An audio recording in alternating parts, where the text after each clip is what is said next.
ہاں تو آپ نے ابھی کہا کہ خلافت عثمانیہ میں وہ تو ترکیوں کی خلافت تھی بھائی آپ صاحب، وہ وہی سچن ہے نا کچھ جناب دن وہ، پہلے جو آئے تھے ہاں وہ ایکس مسلم، ہاں ختنہ والا. ختنہ والا، ختنہ فائل والے، جی ہاں تو اس جی اس جی کی جی بھی میں یہی بات کہا تھا کہ وہ شادی سے انکار وہ ہوا. وہ آپ نے ابھی جو مسئلہ کہا کہ وہ لڑکی کے ابا نے یہی کہا کہ تم پیدائشی مسلم نہیں ہو تو ہوں، بھائی شادی نہیں ہو سکتی، جی خاندانی مسلمان نہیں ہو. جی تو وہی آپ نے جب کہا وہ مسئلے میں، ہاں تو ٹھیک ہے، وہ ان کے نظریہ تھا. خیر، تو دوسری بات میں آپ کو بتانا چاہتا ہوں کہ آپ نے ابھی تھوڑا ٹائم پہلے جو حدیث بتائی تھی کہ امام صرف قریش کا ہوگا، پھر آپ ہوں، نے کہا کہ ترکیوں کے خلیفہ وہ جو ارطغرل اور اس کی اولادیں ہیں اور جو پوری ہوں، خلافت عثمانیہ ہے، ان کو ہوں، تو پورے اسلامی ورلڈ نے ایکسپٹ کیا تھا.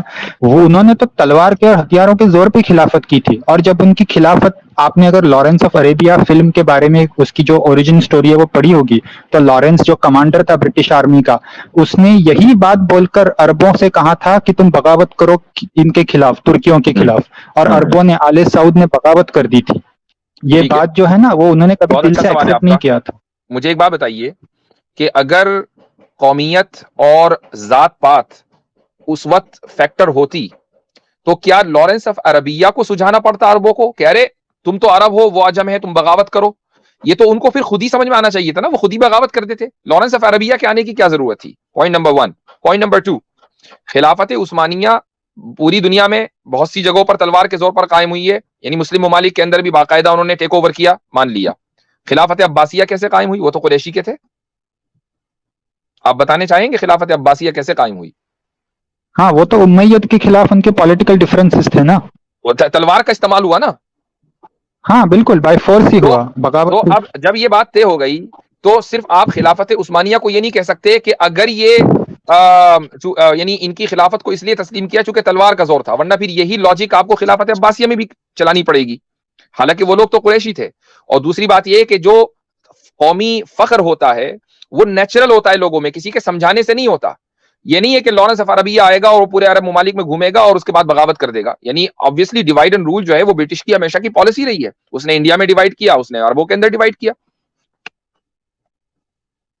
جی نہیں، لارنس نے تو ان کو وہ ملٹری اکوپمنٹ اور اس زمانے کے جو ماڈرن ویپنس تھے، ہتھیار تھے، وہ سبمٹ کیے، وہ دیے. تو وہ اس کی یہ تھی. اور میں یہ کہہ رہا ہوں دل کے اندر تو یہ ساتھ بات تھی ہی نا کہ بھائی یہ ترکی اربوں پر کیوں رول کر رہے ہیں. ساتھ میں یہ چیز اس نے ڈالی کہ نہیں ڈالی کہ تم لوگ عرب ہو اور وہ عجم ہیں، تم یہاں کے ہو وہ باہر کے ہیں، وہ تم پر حکومت کر رہے ہیں. یہ والی ٹیکٹک تو ہر جگہ کامیاب ہو جاتی ہے نا، اور خصوصاً اگر ہتھیار بھی دے دی جائے. یعنی ایک بات بتائیں کہ کسی آدمی کو لیڈرشپ بری لگتی ہے؟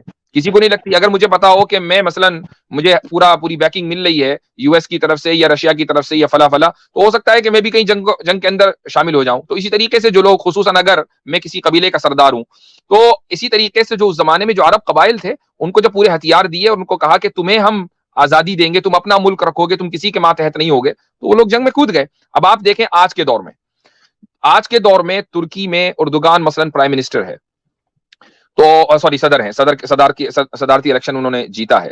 کیا آپ کو لگتا ہے کہ صرف اور صرف ترک مسلمان جو کنزرویٹو مسلمز ہیں وہ ان کے حامی تھے؟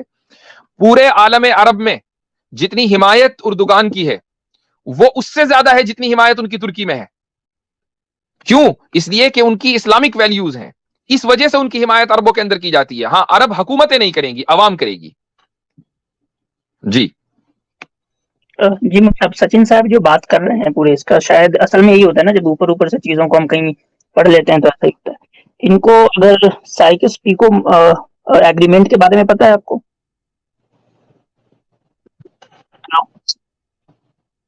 نہیں ہیلو پتا، نہیں جی پتا سر. ان کو.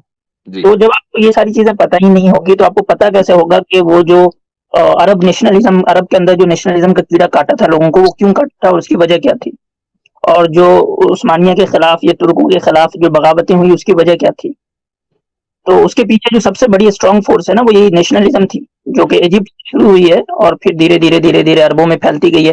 گرچہ ابھی تک عرب کے اندر ہی، ابھی دنیا کا عرب ہی ایک ایسا سکتا ہے جس میں نیشنلزم سب سے زیادہ کمزور ہے، لیکن وہاں بھی آ چکا ہے آلریڈی بہت اچھے طریقے سے.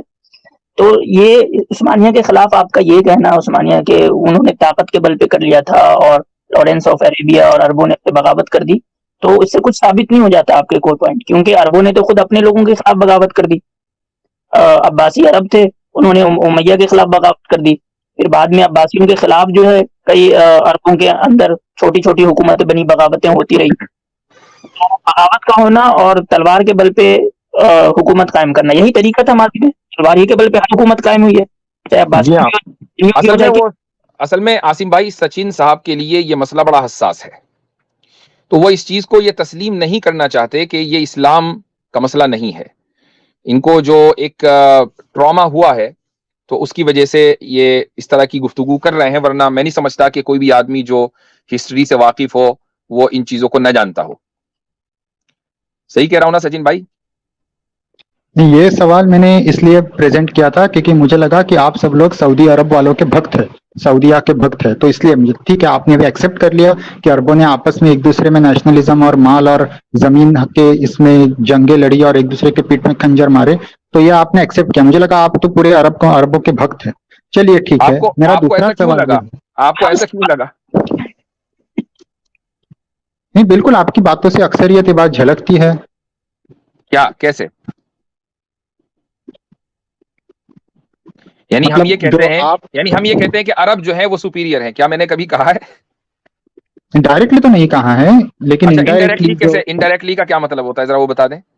مطلب یہ جو سعودی عرب میں کرائم ریٹ کم ہے، یہ ہے وہ ہے، یہ سب باتیں جو ہے، جبکہ وہاں پر چھپے ہوئے انداز میں بہت ساری غلط چیزیں چل رہی ہے. ہم یہ سعودی تو عرب کے اوپن ساتھ ساتھ سیکرٹ ہے. افغانستان کو بھی کہتے ہیں کہ وہاں پر بھی کرائم ریٹ جب سے طالبان آئے ہیں کم ہو گیا. اس کا تعلق جو اسلامی نظام سے ہے، کوئی عربوں سے نہیں ہے. وہ عرب جو ہیں ایجپٹ میں بھی ہیں. ہم ہی سب سے زیادہ برائی کرتے ہیں کہ ایجپٹ سے زیادہ کرپٹ نیشن جو ہے وہ مسلمانوں میں کوئی نہیں ہے، کرپٹ کنٹری. ٹھیک ہے چلیے. تو میں جارڈن میں 2 مرتبہ گیا. تو جب پہلی مرتبہ گیا تو وہاں کا جو ٹیکسی ڈرائیور تھا اس نے خوب کرپشن کیا، خوب لوٹا. تو اس چیز کو باقاعدہ میں نے ایک ویڈیو میں یا میں نے ایک آرٹیکل لکھا اس کے اوپر کہ بھائی جارڈن میں اس جگہ میں گیا حضرت شعیب علیہ الصلوۃ والسلام کی قبر مبارک پر، کہ جہاں ان کی قوم کے اوپر عذاب ہی اس لیے آیا تھا کہ وہ کرپشن کر رہی تھی.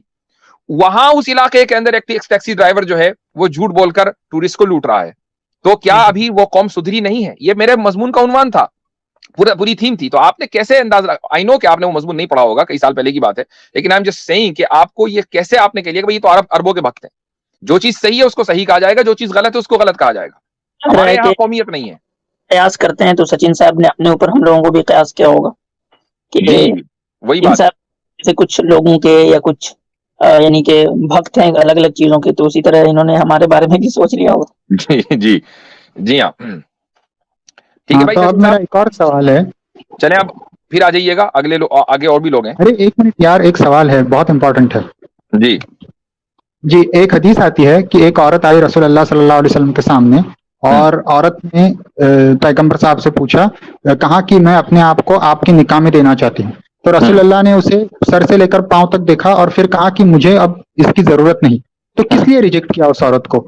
معیار تو دینداری ہے نکاح کا، تو کیا اس عورت کی دین میں کمی تھی، یا پھر رسول اللہ نے خوبصورتی کے اوپر یا نسب کے اوپر ریجیکٹ کیا اسے؟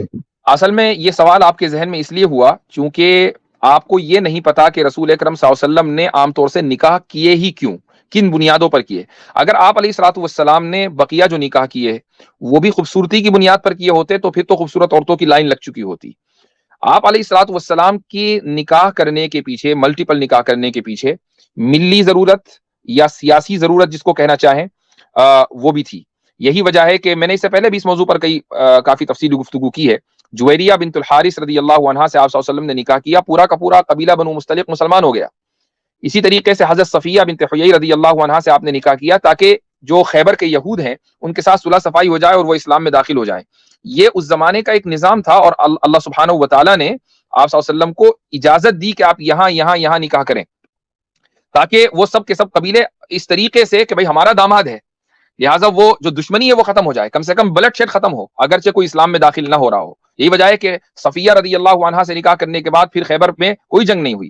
حضرت ام حبیبہ رضی اللہ عنہا کے ساتھ نکاح کرنے کے بعد پھر مشرکین مکہ اور مسلمانوں میں کوئی جنگ نہیں ہوئی. تو یہ ساری چیزیں ذہن میں رکھنی چاہیے. جب اللہ سبحانہ و تعالیٰ کی طرف سے اجازت ہوتی تھی کہ کسی قبیلے میں شادی کرنا اس کی ضرورت کی وجہ سے، تو آپ علیہ الصلوۃ والسلام شادی کرتے تھے. اس عورت کو جو منع کیا ضرورت نہیں تھی، چونکہ ایسا نہیں تھا کہ وہ اس کے ساتھ شادی کر کے کسی قبیلے کے معاملات یا علاقے کے معاملات حل ہو جاتے، کوئی ضرورت نہیں تھی، تو آپ نے نکاح نہیں کیا.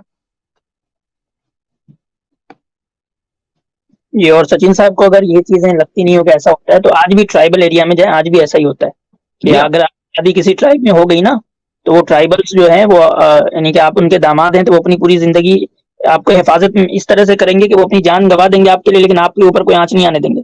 تو آج بھی دنیا میں جو ٹرائبل سسٹم ہے وہاں یہی نظام چلتا ہے. راجپوتوں میں آج بھی ہوتا ہے. دامادوں کی جو ہے وہ ایک صاحب میرے ایک دوست ہیں تو مفتی صاحب ہیں راجپوت خاندان سے آتے ہیں، تو وہ کہنے لگے کہ میں سفر کر رہا تھا اور اسٹیشن پہ ایک ٹی ٹی، ٹرین میں ایک ٹی ٹی تھا، تو ان کی جو سیٹ تھی وہ کنفرم نہیں تھی، تو اس کی نیم پلیٹ پر دیکھا ہوگا، اس سے اندازہ لگایا ہوگا کہ وہ بھی راجپوت ہے، حالانکہ وہ مسلمان نہیں تھا. تو ان صاحب کی جو اہلیہ ہیں وہ اصل میں راجپوت کی جو نچلی جو اس کی جو سب یا ذیلی شاخ ہوگی وہ ادھر سے آتی ہیں، ان مفتی صاحب کی اہلیہ، اور اسی شاخ کا وہ بندہ تھا، وہ ٹی ٹی تھا. تو انہوں نے کہا کہ بھائی میری تو اہلیہ تمہاری بہن ہے، ہم راجپوت ہیں. تو یہ سننا تھا، وہ ٹی ٹی صاحب لٹو ہو گئے کہ بھائی آپ تو ہمارے داماد ہیں، لہٰذا وہ داماد کی طرح جو ہے ان کا ٹریٹمنٹ ہوا پوری ٹرین میں. تو یہ جو چیز ہے یہ آج بھی ہے لوگوں میں، ایسا نہیں ہے کہ یہ چیزیں ختم ہو گئی. مفتی صاحب ریسنٹلی پرسوں کا ہی یہ واقعہ ہے، میں نے پڑھا کسی نیوز پیپر میں کہ جارڈن کی پرنسس یا پرنس کا جو ہے وہ نکاح جو ہے شادی جو ہے سیریمنی تھی کسی گلف کنٹری کے پرنس کے ساتھ. تو پھر میں نیچے جب وہ پڑھ رہا تھا نیوز تو وہاں پہ ایک بندے نے یہ بھی لکھا تھا اس آرٹیکل میں کہ ہو سکتا ہے اس کی وجہ سے ان کے آپس کے جو تعلقات ہیں ممالک کے وہ اور بہتر ہو جائیں. یہ بات لکھی ہوئی ایسا ہی ہوتا ہے، بالکل ایسا ہی ہوتا ہے کہ سعودی عرب اور بحرین کے درمیان جو سب سے مضبوط رشتہ ہے وہ سسرالی رشتہ ہے. ادھر کی لڑکیاں ادھر ہیں، ادھر کی لڑکیاں ادھر ہیں. جارڈن میں آپ دیکھیں کہ جارڈن میں جو اکثر شاہی یعنی جو خواتین ہیں یعنی جو باہر سے آئی ہیں ان میں ایک ٹھیک ٹھاک تعداد عیسائیوں کی ہے، اور اس سے کیا ہے کہ جو جارڈن میں جو عیسائی بستے ہیں وہ سارے کے سارے مسلمانوں کے ساتھ کھڑے ہیں، کوئی اختلاف ہی نہیں ہے وہاں. بالکل. تو یہ ایک طریقہ ہمیشہ سے رائج چلا رہا ہے، آج بھی ہے. ٹھیک ہے بھائی، چلیں. سبق پھر پڑھ صداقت کا، عدالت کا، شجاعت کا، لیا جائے گا تجھ سے کام دنیا کی امامت کا. سبق پھر پڑھ صداقت